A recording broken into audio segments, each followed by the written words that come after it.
Hey guys, welcome back. Well, as you can see, we're moving along. Before we go too far, I want to show you this drawer. I want you to take a look real carefully right here at this applied front and our through dovetails. You just cannot tell that that's not a half blind dovetail. We think rock star status, huh? Well, hopefully the sound is much improved. We'll see. And hopefully you'll get it in stereo. Y'all hold on. Okay. Next step is the doors.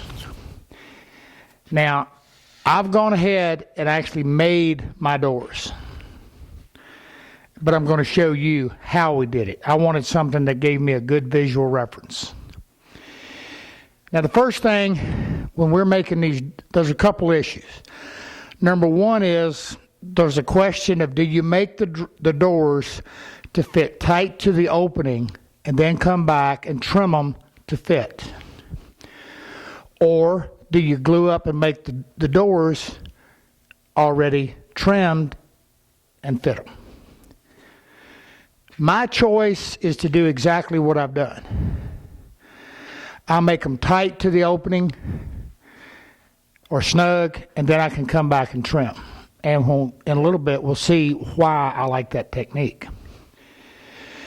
Now, we're going to do these with a set of cope and stick bits or rail and style, whatever you want to call it. And I'm going to show you exactly every move we made.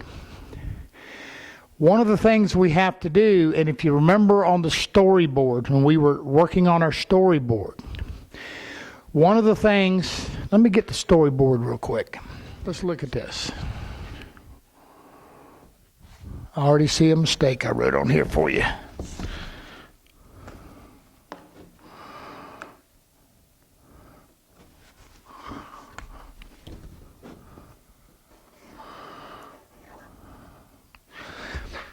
The bottom of the door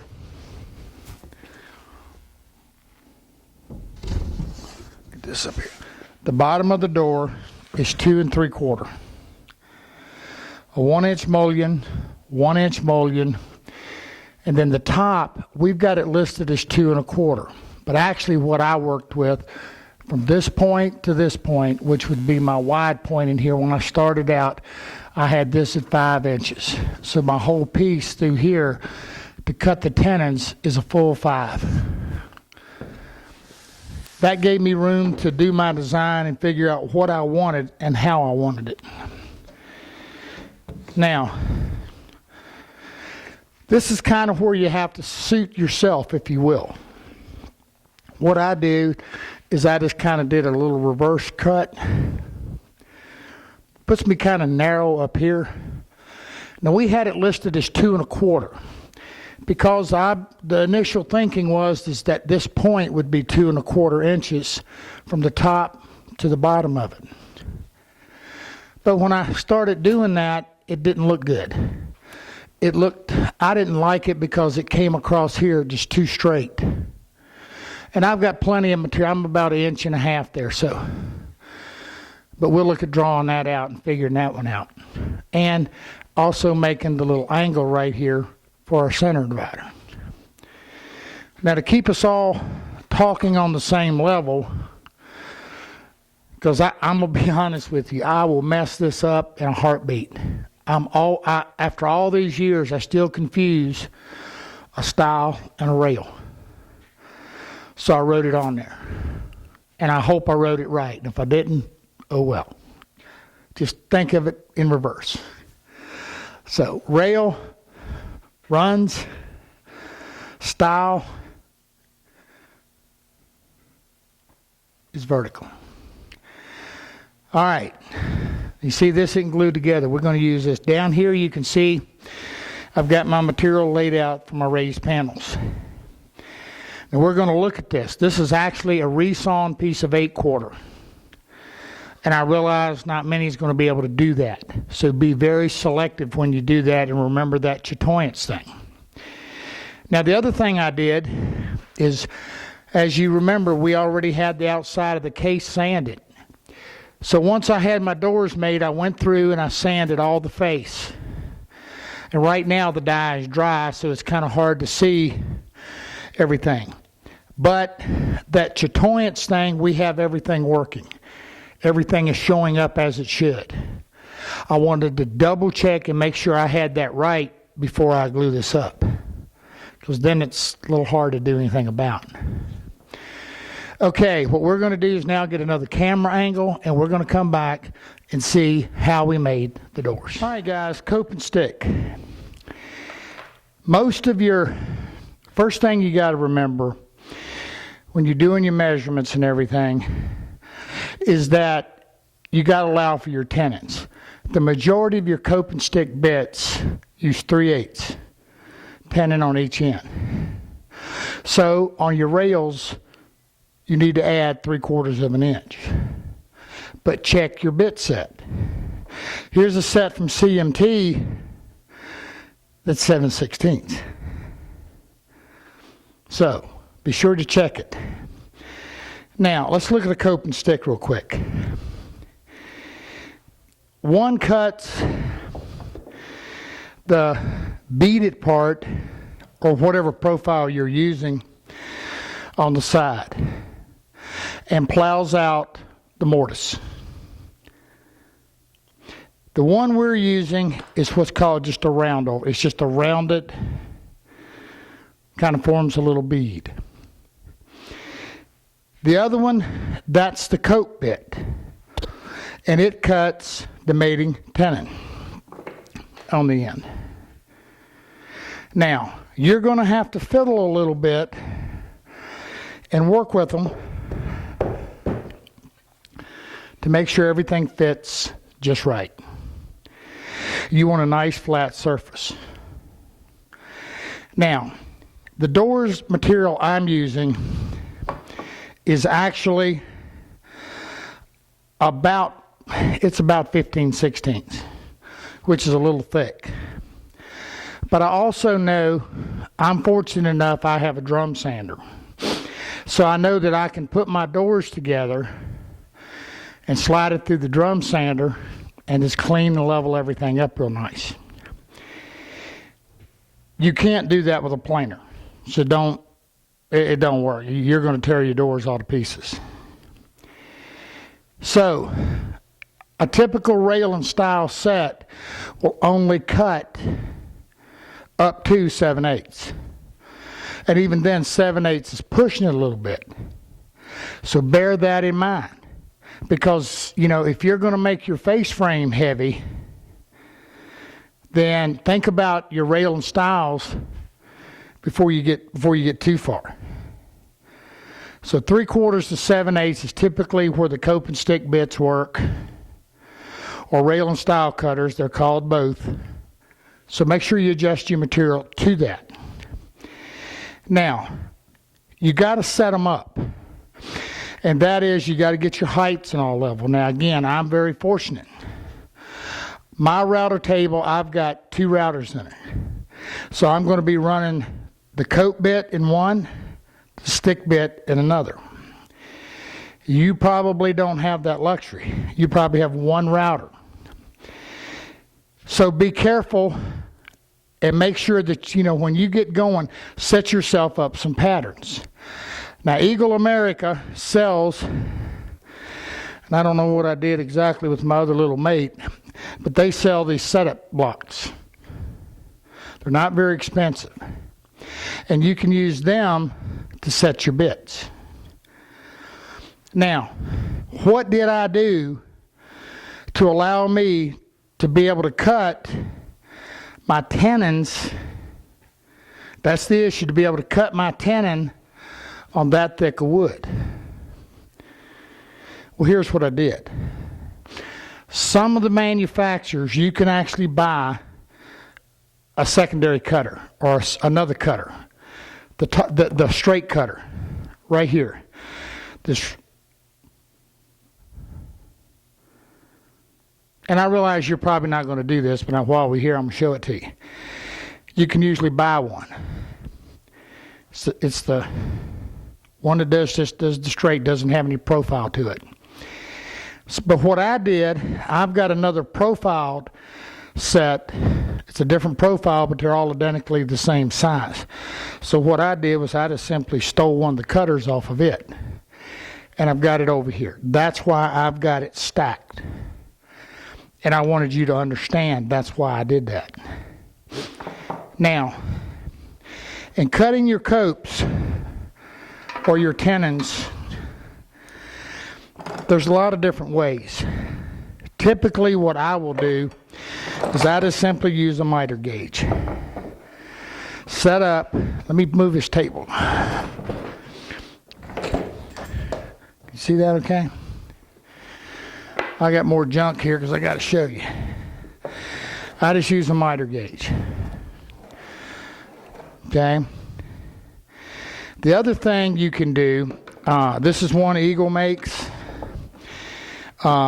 Pinnacle's got a really nice one, nice big heavy aluminum, and it's called a coping sled. And essentially what happens is everything goes in, gets clamped into place, and you just push it through. But I already know a lot of you don't have a miter slide in your in your router table. You really need to consider that. They really help a lot. In the event you don't. Now this is a piece of 3/4 MDF. Half would probably be better. But you want something that's nice and flat and true. And you would have to elevate this bit above the platform that you're using. But to set up a fence, just like we have, and put you a backer on it, or a fence, it's something that you can use just to be able to, now I'm going to hit this, but you wouldn't be because it would be up above, and it may even make a little notch in the bottom. But to take this and just use this as a straight edge gauge to push it through, you could do very easily. To get you a little toggle clamp like this and mount it to the face of this to where you can put it in and lock it down, that would be a good thing too. The only suggestion I would give you is to make sure you make your fence tall enough, okay, so that you can bump into it, so that it's a guide for you. To understand that, let me show you very quickly. When I've got my miter gauge in here, I can come right up to my fence. Now, remember when we was running some of the small moldings and things, I took a Forstner bit and I drilled a hole in the MDF just enough to get my bit in. Now the reason for that is that, I'm going to move this around a little bit more. Crystal, can they see this right here? Is that I want as much bearing surface right here as I can get. Now this cutout ain't got nothing to do with nothing. It's just another setup we used. But what happens is when I come through here, when I engage this, I'm wide enough, I'm not going to rock in it. You understand what I'm telling you? Let's take a look real quick.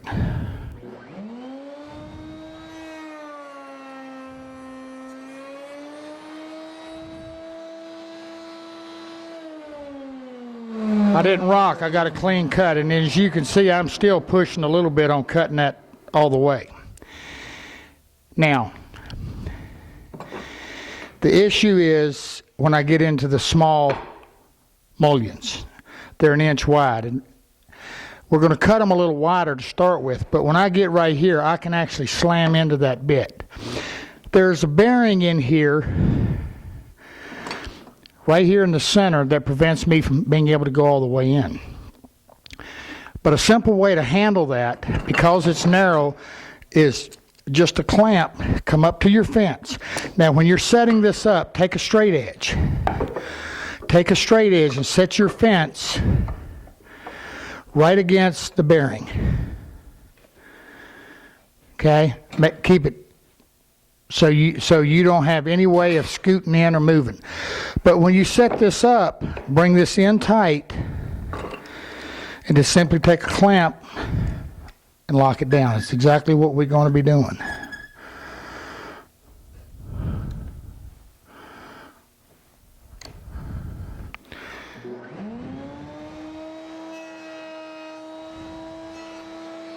No issue.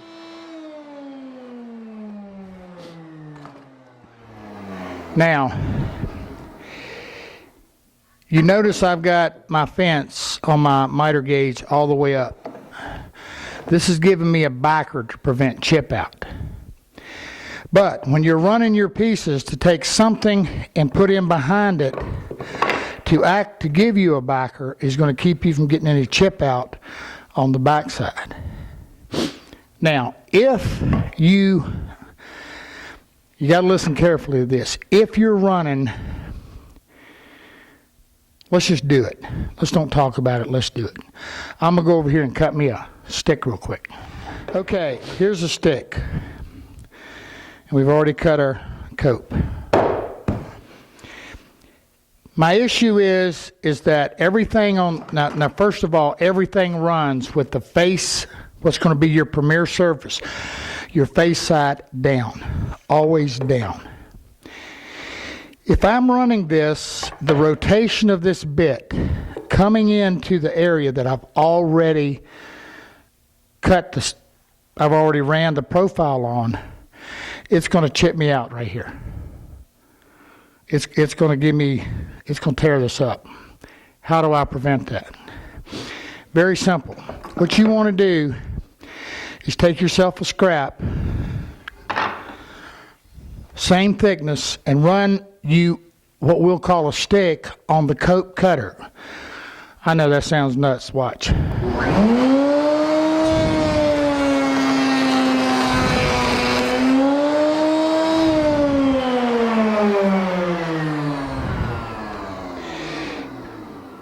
Now this is too narrow and I didn't have a stick, so I didn't go all the way down. So let me just get a piece of it real quick.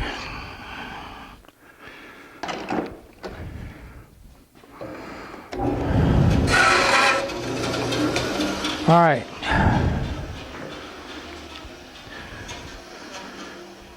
I think I got a blade getting ready to give me an issue. What I do is I make the cope in a length that will fit into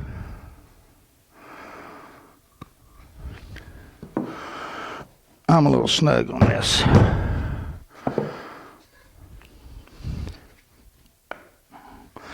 Anyway, this fits in so that when I run it, I'm awful snug on that. It'll do. This goes all the way in. That's what it's supposed to do. Anyway, so that when you run it and put the edge of it right to the edge of your tenon or out to the end, back, or you can be back a little bit, because the object of the game is that when this goes through, what it's going to do is it's going to fill this and make that a solid cut so that you can't chip out. It's going to back that cope cut up. The stick cut up. Got that? Now, this is too tight. So what do? Well, where's the one we took apart? Right here. What you can do, if you look inside, if it's too tight, what happens is, see this one, the cutter is right in here. What happens is you can take this apart. And inside of here, you're going to see little teeny thin shims.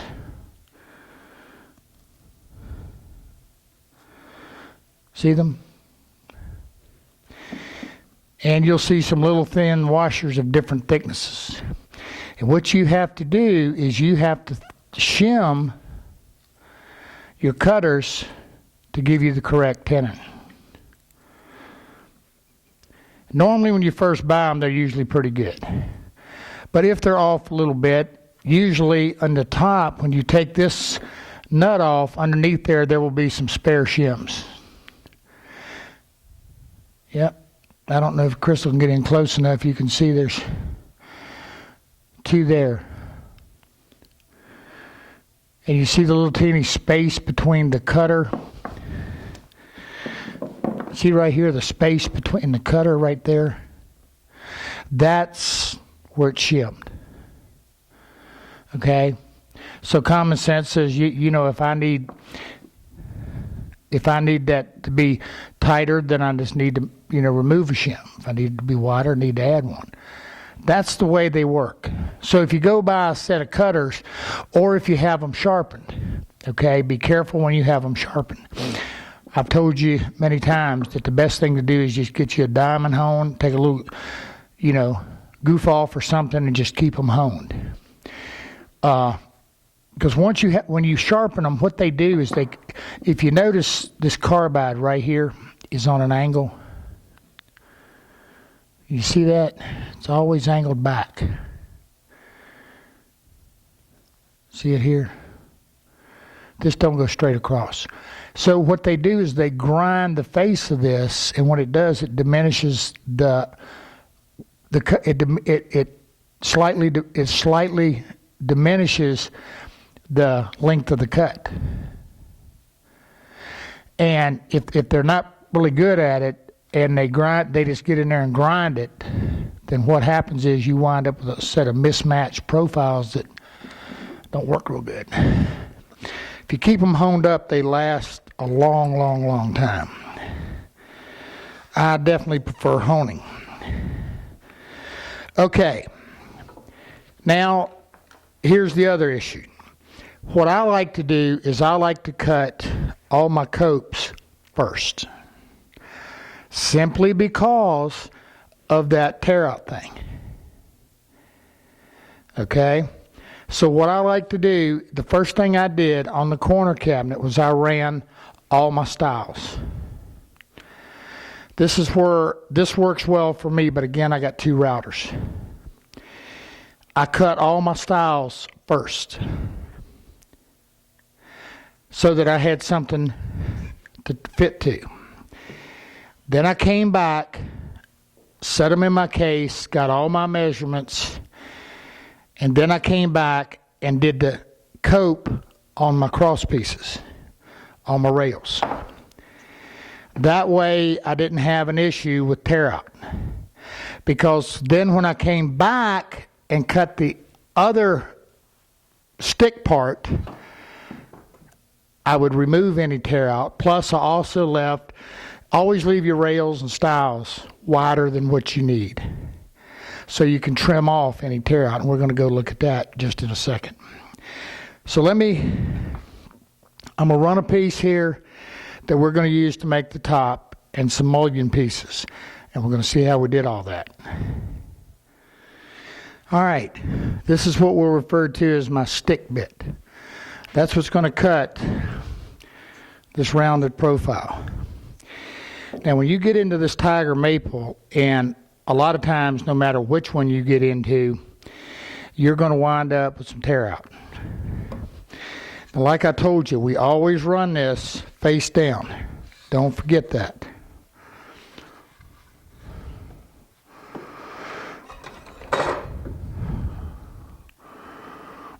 Ooh, I got that fitting good, don't I? There we go. And again, with a straight edge, you see my fence set up. Make sure that you're set right to the to the bearing. Okay, and run it.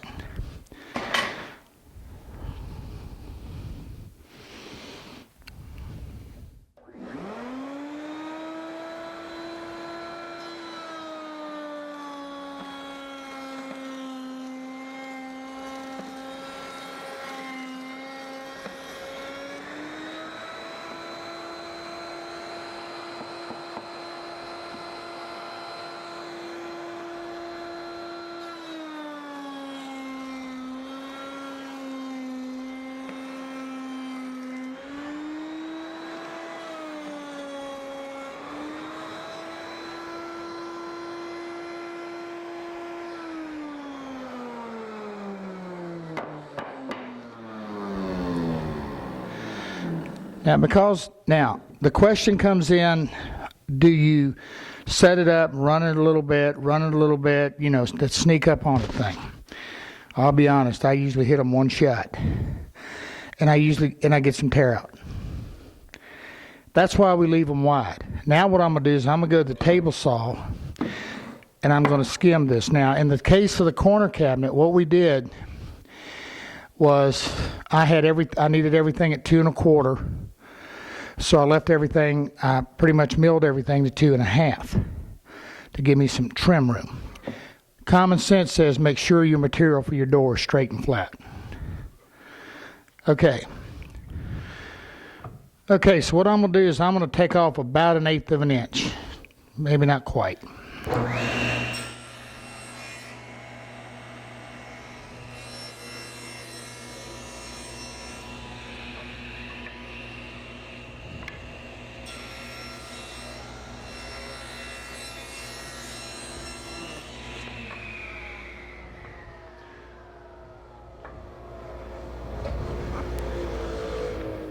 Now, back to the router table for another pass.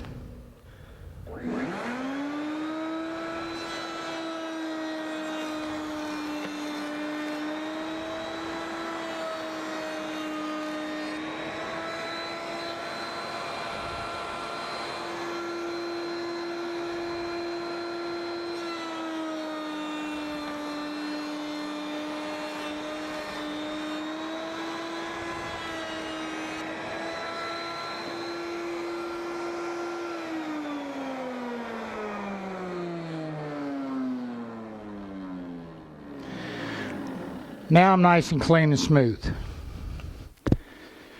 This will be my stiles. Now, time to do the rails. All right, now I cut my copes.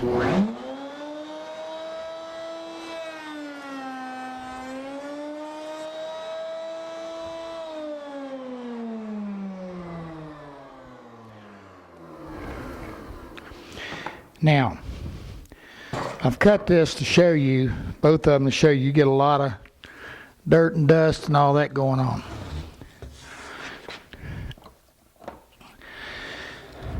I ain't trying to say you something. This is one of those little Pinnacle freehand guards, or you can rig you up one, but you want something in here is going to give you some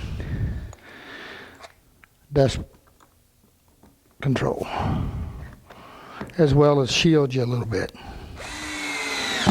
This one's made to mount right into my plates, but as you can see, all I do is substitute a machine bolt just with a little screw and a washer, and I'm good. Now, this is going to be our fancy top.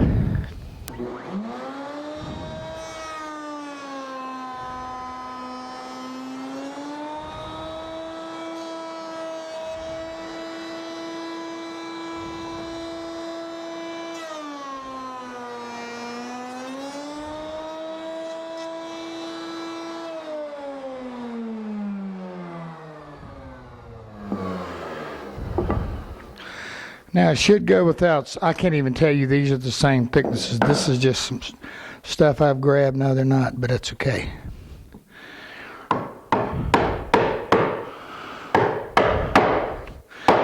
That's a little snug. How tight should it be? You should be able to take your hand and kind of knock it in there, but you don't want it loose. I like it snug enough it'll stay in place when I mount it.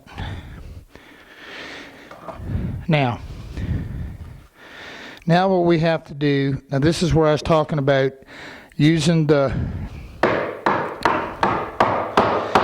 backer piece. If you're cutting these and you've already cut your profile on your stick, if you already did this, you definitely want to have one of these backers to keep from getting chip out. Now at this stage of the game, this one's ready to go ahead and cut the bead in, or the stick. This one we have to shape. So let's go look at doing that.